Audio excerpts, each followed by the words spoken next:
Fraction subtraction. Fraction subtraction is very similar to fraction addition. We want our denominators to be the same on our fractions. So for the first set of problems, our fractions are going to be like fractions. So 14 over 15 minus 13 over 15. Because our denominators are the same, our final answer is going to have a 15 in the denominator. And all we do is we take 14 minus 13 is equal to 1. And that's our final answer, 1/15. Now here, our denominators are 9. So our final answer should have a 9 in the denominator. And our numerators are 6 minus 5. So that leaves 6 minus 5 is 1. So our final answer is 1/9.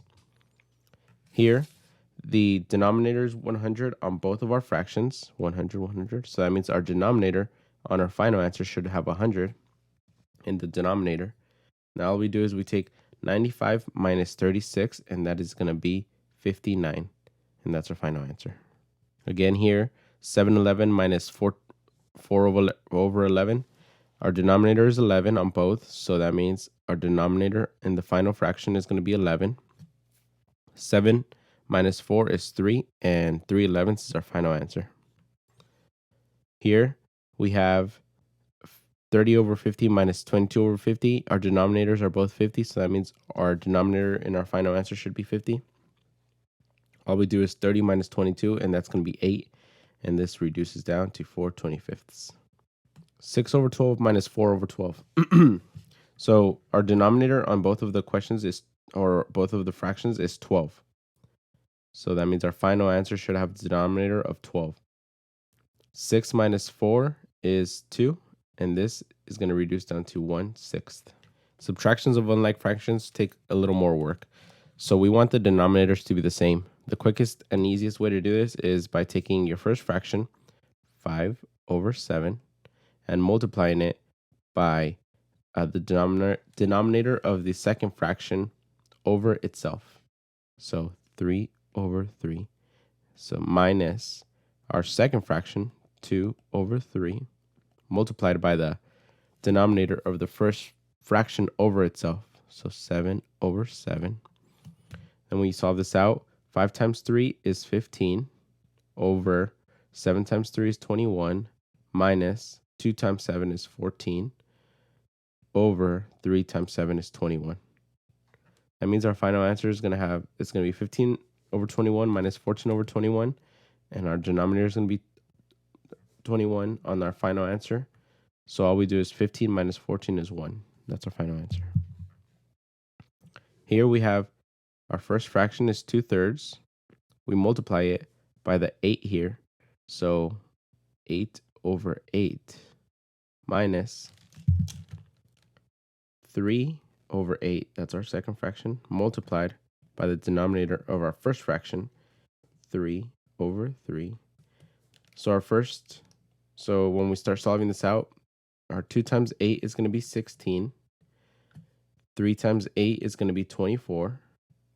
Minus 3 times 3 is 9 over 8 times 3 is 24. That means our final answer should have the denominator of 24, and the numerator is 16 minus 9, which is 7.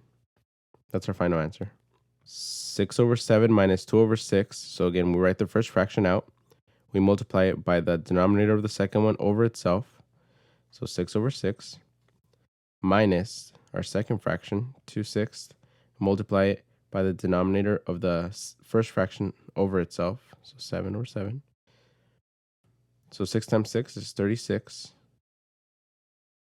over 7 times 6 is 42. 7 times 6 minus 2 times 7 is 14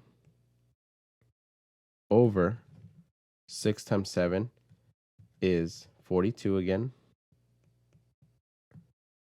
So because now our denominators are the same, we can rewrite the denominator in our final answer, which is 42. And all we do is we take the 36 minus the 14, and we're going to be left with 22 on top. And this reduces as well to 11 over 21. That's our final answer. 4 over 6 minus 4 over 8. So write our first fraction out, 4 over 6 times the denominator of the second one over itself, 8 over 8, minus our second fraction, 4 over 8, times the denominator of the first fraction over itself, 6 over 6. So 4 times 8 is going to be 32 over 6 times 8 is going to be 48. So minus 4 times 6, and that's going to be 24 over 8 times 6, that's going to be 48. Now that our denominators are the same, we can rewrite the denominator in our answer, 48. And all we do is 32 minus 24 is going to be 8. And this should divide out to, or reduce to, 1 over 6. And that is subtraction of fractions.